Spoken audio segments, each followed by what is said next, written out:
What better way to start off the day with a full final release LSAT review for Battlefield Play4free. This weapon is available to the meta class and is unlocked at level 30. This weapon originates from the United States and is a very interesting weapon. LSAT is an acronym for Lightweight Small Arms Technologies. The LSAT in Battlefield Play4free stays true to its name in real life. I'll start out with looks. The gun has a fantastic cosmetic finish. I like the render of the weapon, it's really nice. I love the bullets hanging on the side as well. What I truly love about the LSAT is its size. It's tiny and it's perfect. If you know me, I'm that type of person that doesn't really like the meta class because of the size of the weapons. I don't like clunky big LMGs. But the LSAT, it's amazing. It's so compact, it feels nice running around with it, and it definitely is a strong weapon. I've got the power of the LMG, but the size of the SMG. Nothing more I could ask for.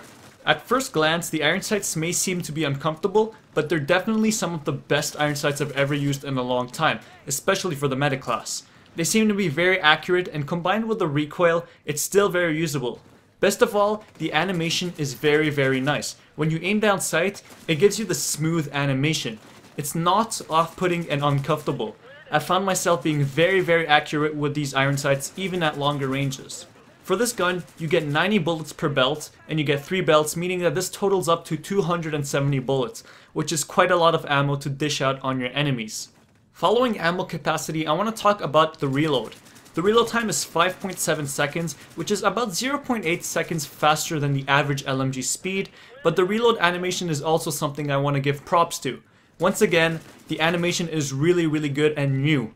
I know that it doesn't really affect performance, but the LSAT has a very clear and simple animation. You don't even need to rotate the weapon or do anything, so it doesn't really block your screen. But as for the timing, it is still faster than the average, which is really good. The projectile velocity is at 650 meters per second, which is also a tiny bit over the average, so it's good to know that you can still perform those heli pilot kills with this gun.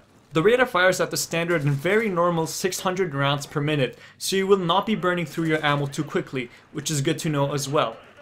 For damage and range, the table here will help you out visually. For damage, it's pretty average. It can be a tiny bit lower than certain guns, but also higher on different ranges. For the range meters, it's not that exceptional like the L86A2, but it is higher than average. The closest range comparison is the M240 Bravo. The lowest you can ever hit with this gun is 20, and that is at extreme ranges. So you've got a pretty good range, not that much damage drop off, it's looking like a deadly weapon so far.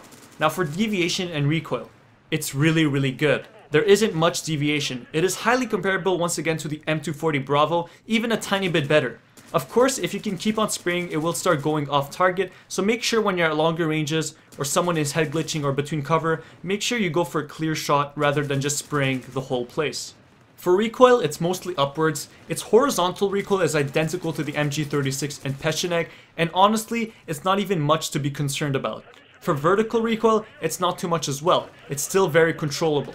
It feels a lot like the XM8 AR and the M249 SAW. For hipfire accuracy, I gotta say that I was pretty impressed. The recoil force is a bit more than the M27, but has more deviation. But overall, it's very accurate if you're at close range, so I would say that you can go for the hipfire kill. However, I wouldn't advise it if an enemy is running away from you or is behind cover, but if you can catch him off guard, go for the hipfire kill. But I would always advise aiming down sight no matter what you do. For some tips using the LSAT, I don't have much because this weapon is so damn versatile. Its behavior is flexible and can adapt to many playstyles. I didn't really find myself being limited as an aggressive or a defensive player. One thing I found particularly easy to do on this gun and really helps is to get a headshot. It's very easy to do this with this gun because of its recoil and its deviation, that sometimes it will just jump to the head by itself, with you just aiming at the body. So my big advice is don't try to hit the head, but just let the gun do it for you. Then it will just start feeling automatic and you'll be getting headshots across all ranges and you'll be dropping enemies in 3 to 4 bullets across all ranges. So that's really impressive, and that's something I'd highly advise to do with the LSAT. As for attachments, I would definitely go for the standoff barrel simply because of the long range advantage that you get.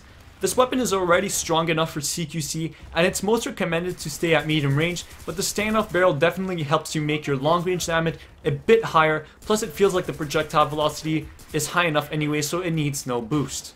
I would start out with Viper mags because the damage bonus is always helpful, and plus you already got 90 bullets plus another 24, that's pretty good. But once you start getting used to the weapon, being more accurate, you can move to increased ammo counts and attachments, and I would go for extra magazines. Don't get me wrong, using casket mags is fine, but 90 bullets per magazine is already pretty high. So adding more magazines, you'll have 6 mags of 90 bullets. That gives you 540 bullets, and that is pretty insane, guys. For stock, the best two I've performed with were the stabilized and the tactical stock. I like the fact that the horizontal recoil with the stabilized stock is so little that all I have to do was aim at the body and let the recoil hit the head. The tactical stock works amazingly for an overall beast. It's even more straightforward and more beneficial, if not the same as the stabilized. This gun can be used on all maps. It's such a flexible gun, so don't feel that you'll be limited on certain maps. You can play this thing on anything. I also see all types of players using this: the aggressive medic, the defensive player, the lone wolf, and pretty much all playstyles that you can come up with. Now to finish off, I want to repeat that this weapon has the power of an LMG and the size of an SMG. I've never witnessed an LMG that felt so comfortable, that performs very well, has amazing iron sights, and has an amazing reload animation.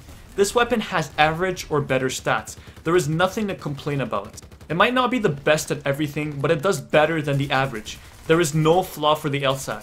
This weapon is a very shocking weapon, which I never knew I could give such a high rating of 9.5 out of 10. This rating was hard to give as I was so tempted to give it a straight 10 out of 10. Nothing is perfect, but the LSAT is really close to it.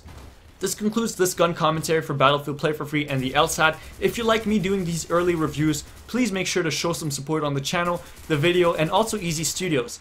Leave down some comments as I'd love to hear if you want to purchase the LSAT. My name is ProfessorSnipe, and I'll see you all in the next video.